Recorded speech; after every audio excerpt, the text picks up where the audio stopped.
Hey guys, today I'm going to be doing my out-of-box review for the HGUC Zaku I Sniper Type Yonem Kirks Custom.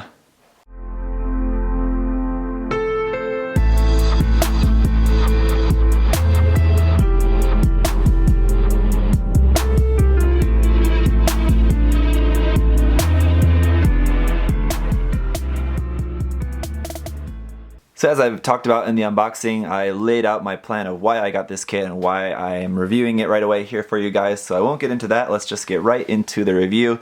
Overall, just a pretty simple, just standard older HGUC kit. So it's got some seam lines, it's got just kind of decent articulation, and it's got some pretty nice detail, and that's pretty much it. It's just one of those things that, like, if you like the design, then you're gonna want to go for the kit, and if you're not really a fan of the design, then it's not like something I would say you have to try this out, you have to get it, because it's not like anything that spectacular. But if you wanted a Yonem Kirks Zaku Sniper, then you'll be happy with this kit, but you'll also just have to expect the same kind of things that come along with an older HG kit. It's really not that old, but it's definitely not going to have the same nice things that we expect in like the more modern high grades, where we have less seam lines and more detail and things like that, more gimmicks and stuff like that. This doesn't really have as much, but this definitely has a lot of cool aspects to it, so it definitely is a cool kit. Nonetheless. So just going around the kit, you can see obviously it's got that like deserty kind of color look.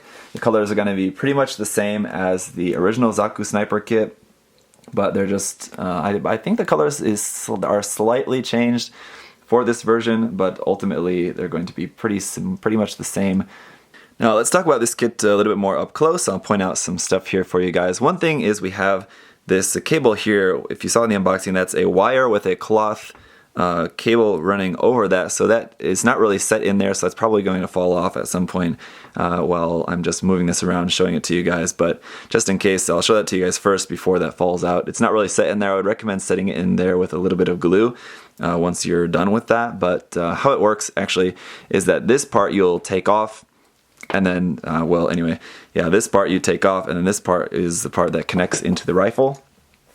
That will just connect into the rifle here when you want to have that connected like that. But we'll come back to that. Let's just talk about this. Here we have that gold sticker there for the mono eye. The mono eye doesn't really move in any way, unfortunately. So again, that's something you would probably expect in a more modern high grade, but in this case, it doesn't move at all. We have this nice new commander fin on there. That's one of the new points of this kit. It had a safety flag on the back. I cut that off and sharpened up that antenna nice and sharp there. The other new thing is this new shoulder piece. We have that. You do have the original shoulder piece if you wanted just the plain one, but in that case, there's not really much use in why you bought this kit.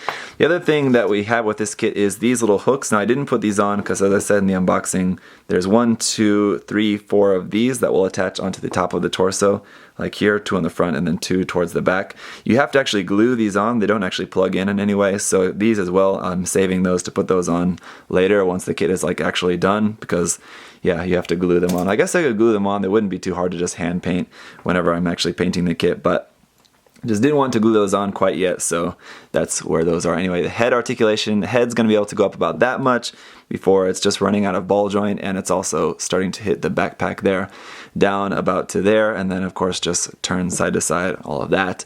The shoulders are going to be able to come up to about there, and then the shoulders will swing forward. We have that nice Zaku 1 joint there on both sides, so the shoulders swing.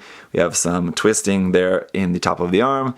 A joint's going to give you a nice full bend there.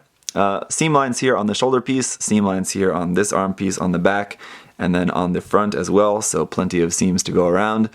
And then on this one, of course, seam line on this shoulder armor part. That shoulder armor moves out of the way for you to bring this up before it's just kind of like hiding his face in the shoulder armor there. But that's it for the arms. In the waist, there's not really going to be much articulation there except for a little bit of turning, and that's pretty much it. I guess we have a little bit of front and back movement there. Not too much, but yeah, okay, that's not bad.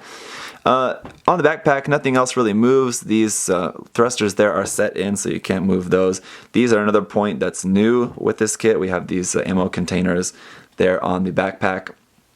And then moving on down here, the front skirts will move separately.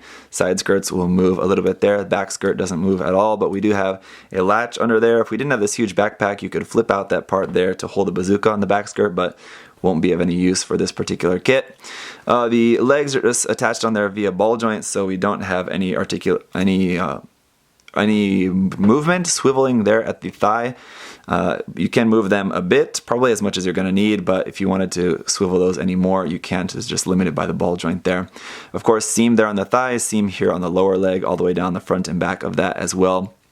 Fairly easy to get rid of that though. On this side, we have this new knee part, which will fold out like that, and that will be sort of like for when you're kneeling. That will be a stand there for the knee, so that's a pretty cool little thing.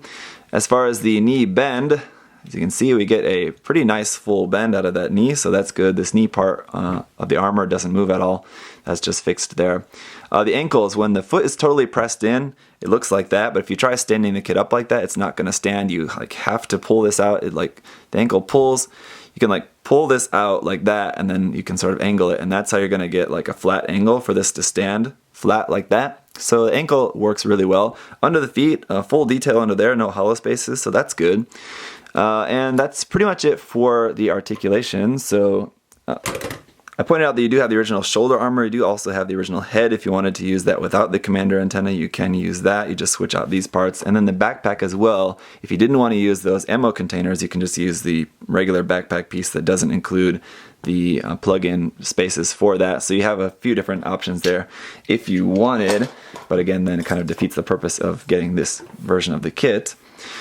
Anyway, and then we have our Zaku machine gun, slightly different here with the ammo drum on the side. I think this is an earlier version of the Zaku machine gun. Anyway, there we have that pink sticker there in for the camera. In the unboxing, I wasn't sure where that goes, but that goes in there. The Zaku machine guns sometimes have stickers for the cameras, sometimes not, so it's kind of hard to know.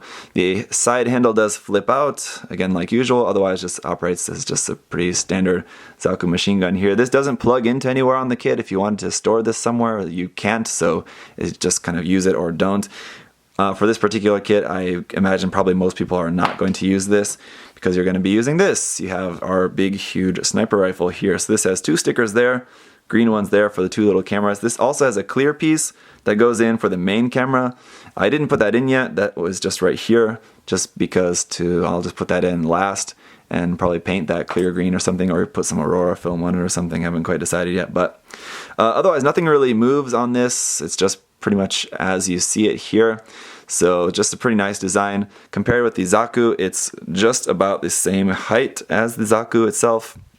So it's not like ridiculously huge, but it's definitely pretty long. For our hand options there on the kit, you can see we have just holding hands. Then we do also have two more. We have a trigger finger for the sniper rifle and a support hand. This is like open hand, but it's just supposed to be a support hand for the rifle there as well. We do also have this hand, which you could use if you want. This is from the original Zaku 1 kit, just leftover, just open hand here. You could use that if you want to. You just switch off the backs of the hands. We don't have an extra back of the hand for this one. So that's it for all the weapons, accessories, and stuff. If we go ahead and look here underneath, you can see we just have this small little panel there. We can take that off, revealing our polycap in there for plugging in action base.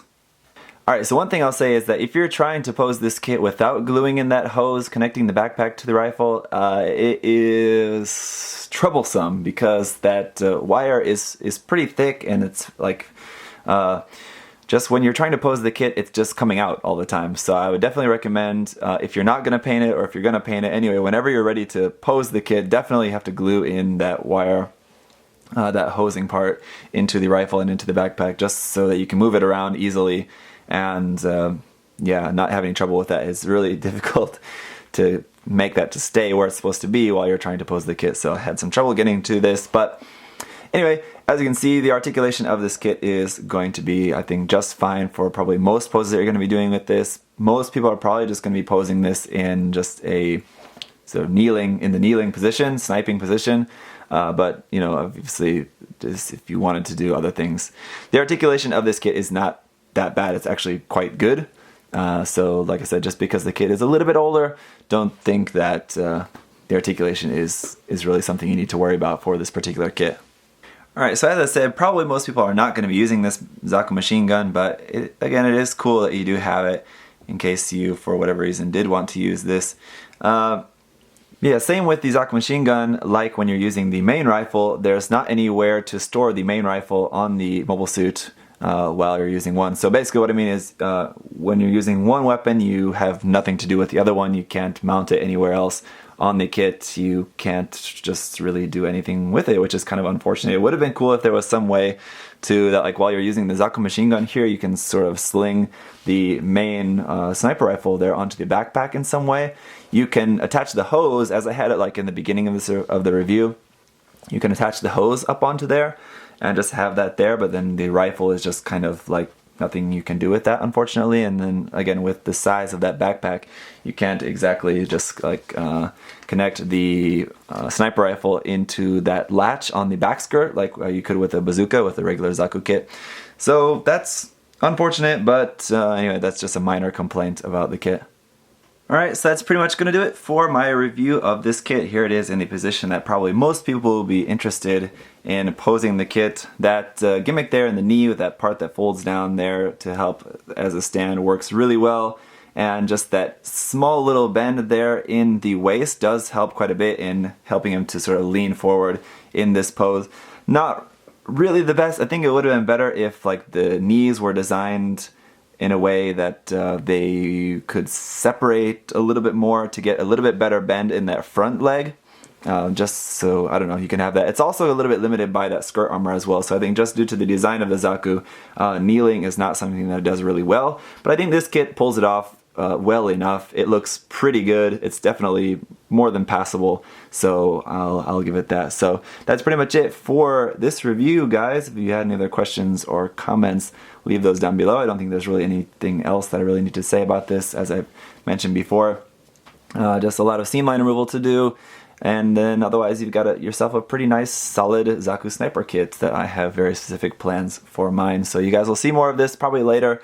Not right away, not that soon, but eventually you'll see more of this kit in future works in progress. So thanks for watching, and I'll see you guys next time. Bye bye!